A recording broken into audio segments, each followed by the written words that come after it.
Apeksi itu ada 6 komisariat. Ada 6 ketua, 6 kepengurusan, dan kami sudah menyepakati kalau dibuka pertanyaan pasti yang angkat tangan banyak sekali, waktunya nggak cukup.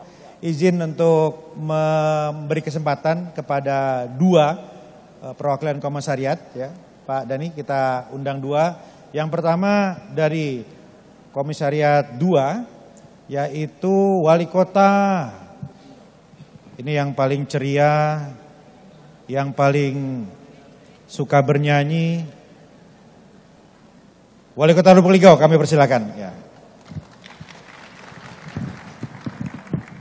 Terima kasih. Assalamualaikum warahmatullahi wabarakatuh. Yang tentu kami cintai Bapak Anies Rashid Baswedan. Saya Wali Kota Lubuk Linggau, mewakili daripada teman-teman Komwil 2 Sumatera bagian selatan, yang terdiri dari 10 kota. Jadi kami 10 kota, dan yang ingin kami sampaikan yaitu berkaitan dengan otonomi daerah dan kewenangannya. Juga lebih konkretnya tadi sudah disinggung oleh Bung Bima berkaitan dengan fiskal, ya, kepegawaian, dan juga pendidikan, Pak.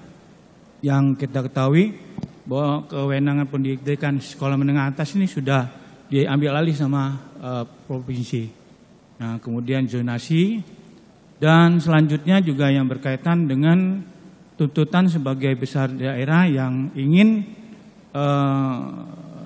otonomi baru, Pak. Jadi daerah otonomi baru, DOB, ya. Sekarang bagaimana tantangan Bapak dalam menjawab ini? Terima kasih. Terima kasih. Yang pertama dari Pak Wali Lubuk Linggau adalah kewenangan dalam bidang pendidikan. Pak Anies pasti sangat memahami, ya.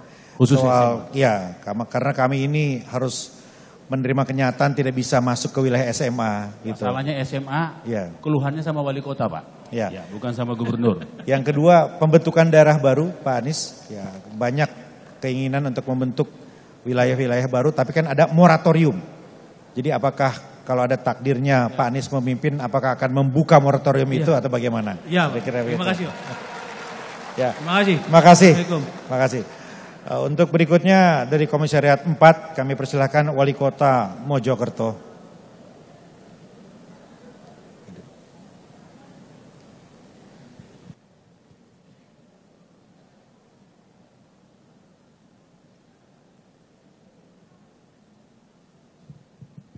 Terima kasih.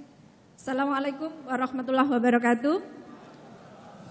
Izin Pak Anies, saya mewakili rekan-rekan Wali Kota Komwil 4, ada 13 kota dari Jawa Timur, Bali, dan Nusa Tenggara. Terkait kondisi kota, bahwa kami ini di kota harus banyak membangun dengan apeksi yang bersinergi, berkolaborasi. Tentu saya selaku Wali Kota Mojokerto yang merupakan kota terkecil ketiga di Indonesia juga ingin kota kami maju. Begitu pula teman-teman wali kota yang lainnya. Namun kendala yang kami hadapi salah satunya adalah terkait dengan fiskal daerah. Kami memang didorong bagaimana setiap daerah itu memiliki kemandirian fiskal. Dari anggota Komwil 4 ini mungkin baru kota Surabaya yang memiliki kemandirian fiskal daerah di atas 50%. Namun di sisi berbeda kami melihat anggaran atau fiskal di kementerian ini kan cukup besar, cukup tinggi. Sehingga ada ketimpangan atau kesenjangan terkait fiskal di kementerian dengan di daerah. Padahal kami ingin daerah kami ini maju. Kami bisa membangun segala sarana prasarana infrastruktur termasuk yang tadi layanan dasar untuk memenuhi kebutuhan masyarakat kami di daerah. Nah, bagaimana tantangan tersebut bisa dijawab jika ke depannya dari gagasan Pak Anies yang disampaikan ini kalau ditakdirkan bisa menjadi presiden berikutnya. Terima kasih. Assalamualaikum warahmatullahi wabarakatuh. Terima kasih Bu Wali. Pak Anies, kami persilakan. Terima kasih. Pertama terkait dengan SMA, Bapak sekalian. Ini dialami juga di level provinsi, Pak sekalian. Terkait dengan universitas. Jadi banyak provinsi-provinsi juga yang dalam situasi perlu terlibat di dalam urusan perguruan tinggi dan memiliki kapasitas, tapi kewenangannya diberikan kepada pusat. Jadi ini adalah salah satu aspek dari, coba dikembalikan ke slide 4 tadi. 4 hal tadi. Jadi Bapak Ibu sekalian, kami menawarkan yang perubahan itu, ini mohon menjadi perhatian, termasuk di bidang pendidikan. Jadi pendidikan, kesehatan, ini terbuka untuk kita review sama-sama, mana yang paling tepat untuk kita kerjakan bagi kebutuhan kita di daerah. Jadi terkait dengan SMA, terkait dengan, karena gini, SD sampai SMP itu berada di kabupaten, kota, kemudian SMA di provinsi. Bagi kota yang menjadi ibu kota provinsi, barangkali itu mudah. Tapi kota yang jauh dari ibu kota provinsi, setiap kali ada permasalahan, ujungnya mereka semua datangnya ke wali kota. Jadi saya rasa ini concern yang valid. Bahkan dulu ada beberapa wali kota yang menggugat ke MK terkait dengan ini, ketika undang-undangnya dibuat. Jadi kami melihat ini salah satu materi yang perlu kita review sama-sama supaya wali kota bisa menjalankan tugasnya dengan lebih baik di kotanya masing-masing. Oke ini Pak. Kemudian penambahan daerah baru, sekarang ada moratorium. Bapak sekalian, di sini kita harus bijak. Kenapa bijak Bapak sekalian? Kami melihat ada kebutuhan konkret tentang pemekaran atau pembentukan daerah otonomi baru. Kenapa? Karena secara teknokratik sulit sekali bagi daerah itu untuk bisa melayani seluruh penduduknya dengan ukuran yang sekarang dimiliki. Saya beri contoh, Kabupaten Bogor.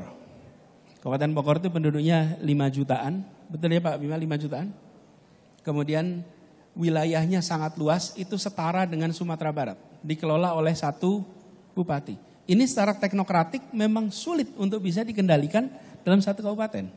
Jadi Bapak sekalian, saya melihat bila alasannya adalah karena secara teknokratik itu dibutuhkan, go ahead.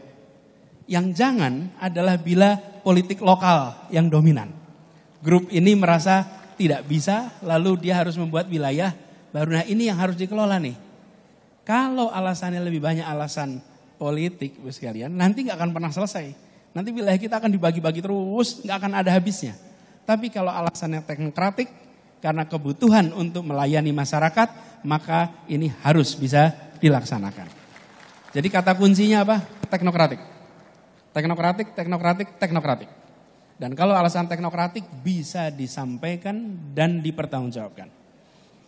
Lalu Bu Wali Kota Mojokerto yang saya hormati, tentang kekuatan fiskal, ya ini juga salah satu concern kami Pak.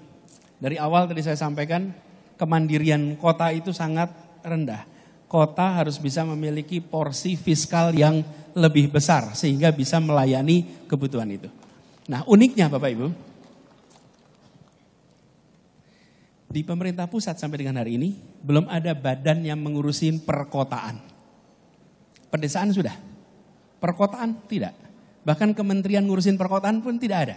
Tidak ada yang menyatakan standarnya nih. Di dalam perkotaan, pelayanan dasar air, pelayanan dasar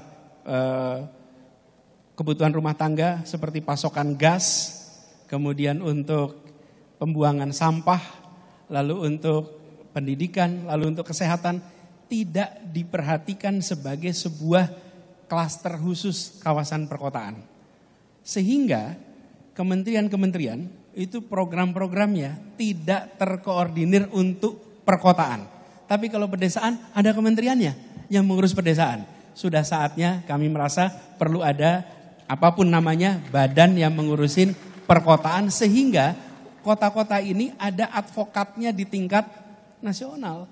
Apeksi saja itu menjadi asosiasi tapi dia bukan menjadi sebuah badan yang secara serius memberikan perhatian pembangunan kota.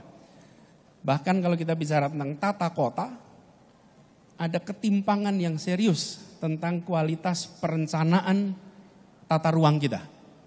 Ada kota-kota yang perencanaan tata ruangnya baik, ada kota-kota yang perencanaan tata ruangnya kurang. Dan koordinasi hanya dari Kementerian Tata Ruang tidak akan murah mencukupi karena mereka mengcover semua. Harus ada yang perhatikan ini. Jadi kami melihat fiskal ya perlu ditingkatkan, porsi ke kementerian dan porsi ke daerah tidak proporsional, ini harus dikoreksi. Kemudian kami melihat perlu ada sebuah badan, sebuah institusi di pusat yang secara serius membantu kota-kota dari aspek tata ruang sampai mobilitas, sampai dengan pengelolaan sampah, pendidikan dan lain-lain. Nah, ini menjawab dari Ibu Wali Kota Mojokerto. Jadi Bapak Ibu sekalian, 4 hal ini saya titip Bapak Ibu, kalau boleh Pak Ketua Apeksi, bahwa 4 hal ini kita ingin rumuskannya sama-sama. Kami tidak ingin apa yang menjadi visi besar itu akhirnya dilaksanakan secara perencanaannya simetrik, diterapkan sama untuk seluruh wilayah yang ujungnya tidak akan bisa berjalan dengan baik. Begitu, terima kasih.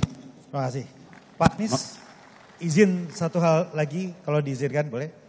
Pak Anies tadi banyak sekali berbicara dengan kota dengan perspektif yang saya kira sangat update ya. Ada satu hal yang saya kira menjadi concern kepedulian dari teman-teman wali kota dan juga mungkin rakyat Indonesia.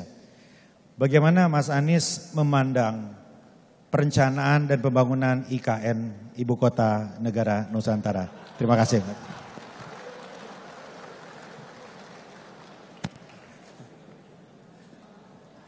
Ini yang bakal jadi headline besok. Padahal kita mau bicara kota lebih luas gitu. Bapak Ibu semua, kita adalah orang-orang yang dipilih secara politik melalui proses pilkada. Dan di dalam Bapak Ibu mengelola program, Bapak Ibu pernah tentu merasakan sesuatu yang direncanakan dengan baik, memiliki dasar yang kuat, dia tidak perlu otot politik untuk bisa dilaksanakan.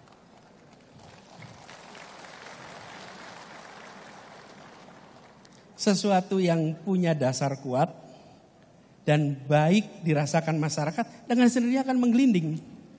Dengan sendirinya akan menggelinding. Tapi kalau dia tidak memiliki dasar yang kuat, ya, kemudian tidak jelas yang mendapat manfaat siapa, maka wali kota itu harus kerja keras pakai otot politik untuk membuat program yang diinginkan jalan. Betul tidak, Pak? Jadi saya melihat bila ini adalah rencana yang baik, ya pasti jalan terus. Pasti jalan terus. Tapi bila ini ada masalah, saya juga kadang-kadang heran, kenapa sering ditanyakan ya? Apa ada masalah ya sebetulnya gitu? Loh iya kan? Kok saya tidak ditanyain bagaimana dengan pangan murah, betul nggak? Bagaimana dengan subsidi BBM? Loh itu kok nggak pernah ditanyakan gitu? Tapi kok IKN selalu ditanyakan ya gitu? Apa sebenarnya dalam alam bawah sadar kita ada pertanyaan ya sesungguhnya gitu? Cukup sampai di situ jawaban saya. Izin Pak Anies, artinya teman-teman di wali kota kemarin sepakat untuk mengusulkan undang-undang kota. Bapak setuju atau tidak, Pak? Jangankan soal undang-undang, badannya saja kita tidak punya sekarang.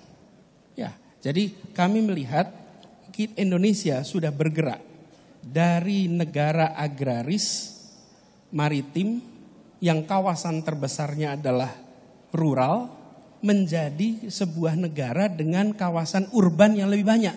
Sementara kita tidak punya kekhususan baik regulasi maupun badan tentang perkotaan. Jadi kita membutuhkan itu, tapi hati-hati. Hati-hati dengan membuat undang-undang. Saya melihatnya begitu. Kalau saya usulannya adalah badan dulu. Badan ini jadi mengkompilasi semua persoalan. Kemudian disusun roadmap-nya. Dan roadmap itu kemudian membutuhkan payung undang-undang. Karena kalau tidak, undang-undang ini bisa banyak free rider yang masuk. Begitu muncul dalam undang-undang kita nggak bisa berbuat apa-apa. Kira-kira fasenya seperti itu, Pak Dhani. Terima kasih, Pak Anies.